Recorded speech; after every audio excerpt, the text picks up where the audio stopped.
I transposed the tranquility of this garden to the gallery. I painted the space in blue to create a meditative space, a memorial.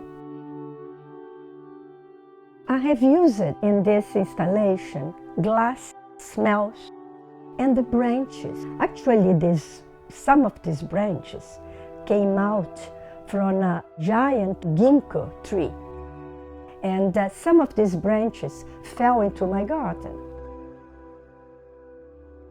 I painted them red to preserve their memory. Birds have been part of my artwork since the early 60s. I admire them because I see them as master architects in nature, and I am fascinated by the nests. The nest is where the primal sense of smell meets the basic necessity of protection. It's the first place where we start learning how to affect and how to be affected by others. For me, glass is the representation of endangerment.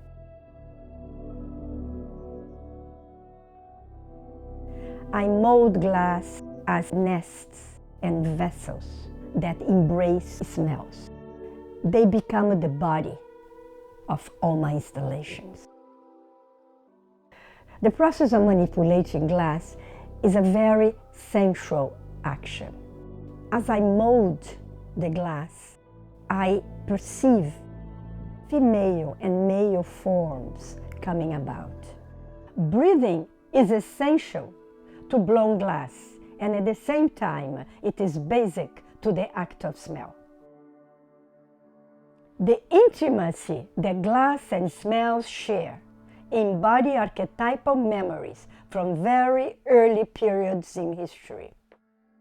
Rather than bringing the birds from the garden into the gallery, I brought the dodo bird, a flightless bird, extinct today, as a metaphor for our own extinction.